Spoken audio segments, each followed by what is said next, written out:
What is up, guys? Welcome back to another video. So today I'm actually going to be doing my top 10 thrifted sneakers of 2018. Now I know everybody's been doing these, you guys are probably getting tired of them, but what makes mine different from everybody else's is that all 10 of these shoes are thrifted. I actually went through and I added up how much I spent on all 10 of these, and the total came out to only $248. I know there's people out there who spend that much on just one pair alone, but I got all 10 of these on this list for $248. So this list is only gonna be the shoes that I thrifted and actually kept in my collection. I thrifted some pretty cool stuff this year, but I ended up not keeping it, so that stuff is not gonna make the list. And also the shoes that I bought off people like friends and Facebook groups and stuff like that, OfferUp, all that stuff, those shoes are not gonna make it on the list either.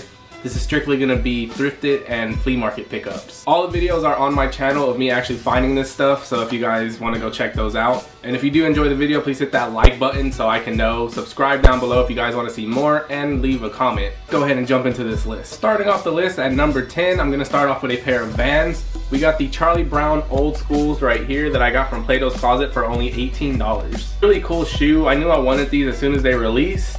So I got really lucky finding these at Plato's Closet for only $18. Charlie Brown's little signature shirt design right there on the side of the shoe, and then on the tongues you got good, and on the other one you got grief. Gum bottoms, just really clean shoe overall.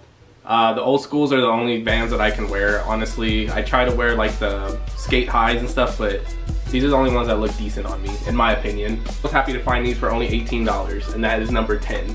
Coming in at number 9, we got a pair of the metallic silver Jordan 1s right here from 2001. Ended up picking these up from the flea market for only $20, and they actually do have the box, which is right here if you guys can see. And they also have the little hang tag still on them, as you can see.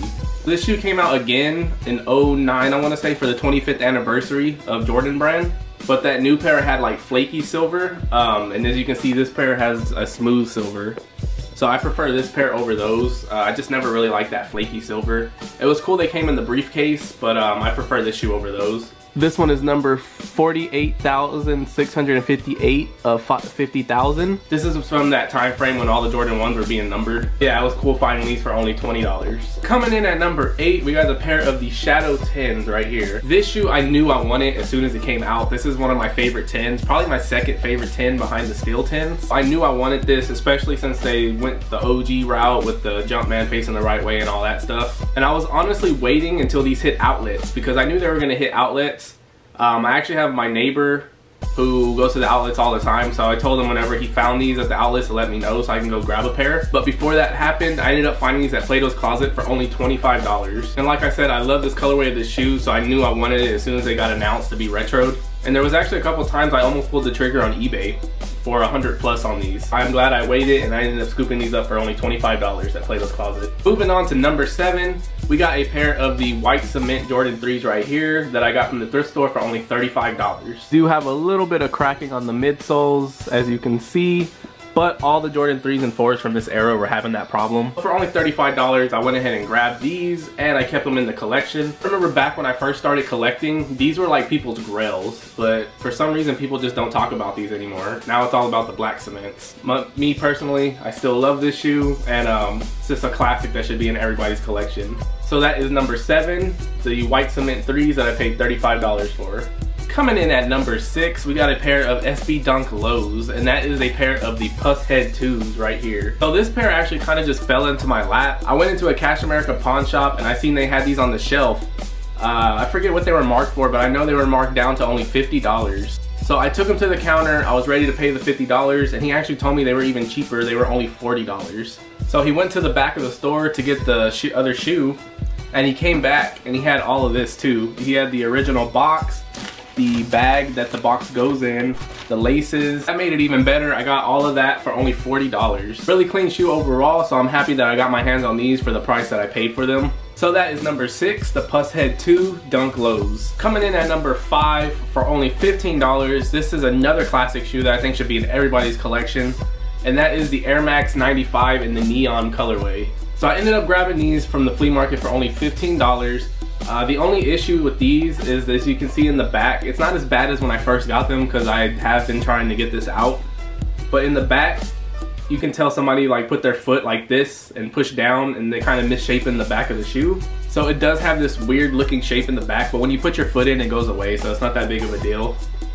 But if you go back and watch my original video where I found these, you'll see that this was way worse before I fixed it. I remember people were telling me that these were fake because of that, and I was trying to explain to them, no, they're not fake, it's just they're, you know, somebody crushed them.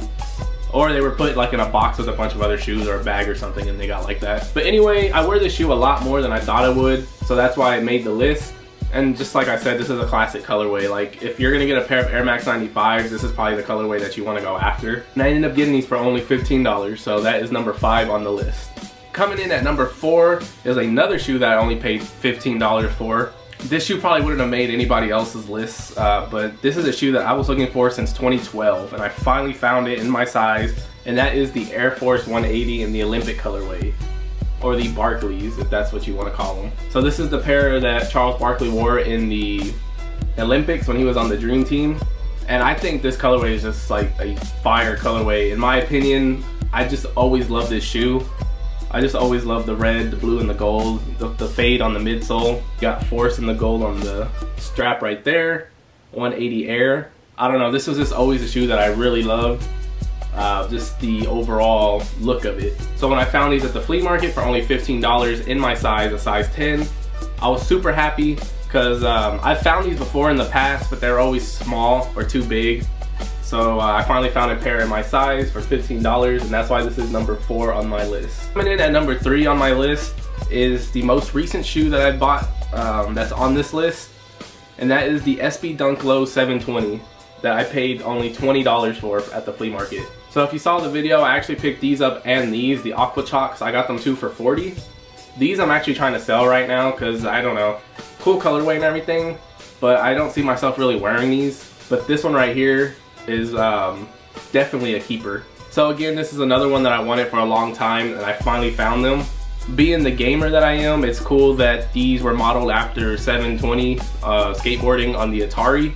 And even though I don't collect for the Atari personally, the NES is the oldest console I collect for because I don't know, the Atari is just too old for me. I still think this is a cool design, and I wanted to have this in the collection for the longest time, being that I collect video games too. Happy that I finally found them, and I only paid $20 for them. That is number 3 on the list, the 720 Dunk Low. Coming in at number 2 on the list is another shoe that I found at Plato's Closet. This one I spent $40 on. That shoe is the True Blue Jordan 3. Reason why this one is so high up on the list is because this is actually my favorite Jordan 3. So as soon as these released, I knew I wanted them, but I did not want to pay that retail price. And I knew these were gonna go on sale eventually and hit outlets because nobody was buying them. When they did hit outlets, I missed out on them. So I decided to hold out because I knew I was gonna find them eventually thrifting or at the flea market. And for some reason, every single pair I found was either too big or too small. I found so many of these. But finally one day at Plato's Closet, I walked in and I seen these on the shelf and they were my size. And I've always loved this shoe, and that's why it's so high up on the list. So that is number 2, the True Blue Jordan 3s. And coming in at number 1 should be no surprise. You guys been watching my videos and you know what the best shoe I found all year was. They've actually right behind me. You've probably seen them already. They've been behind me ever since I found them. And that shoe is the Josh Howard Jordan 8 PE right here. So no, these are not my size, unfortunately, unlike every other shoe on this list.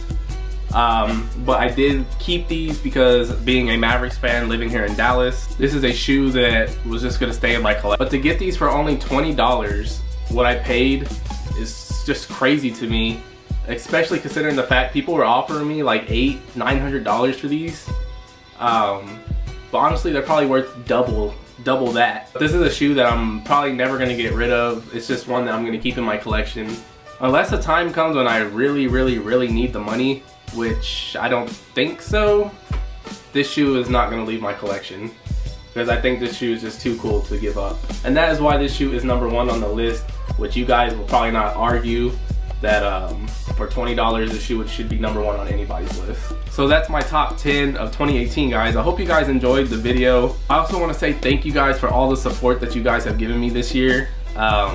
We're almost at 9,000 subscribers, which is crazy. I appreciate everybody who watches the videos. I appreciate everybody who leaves a comment all the time. There's that handful of people who comment on every video, and I really appreciate you guys. I'm not gonna lie, there's been a few times that I've actually wanted to quit YouTube this year, just because I thought I was done with it and I wanted to move on to other things. But the support that you guys give me and the comments that you guys leave is what actually keeps me going, and it's what motivates me to keep on making these videos for you guys. So I appreciate everything that you guys do. So with 2018 coming and going, let's hope that 2019 brings some great things, and I will see you guys in the new year. So later.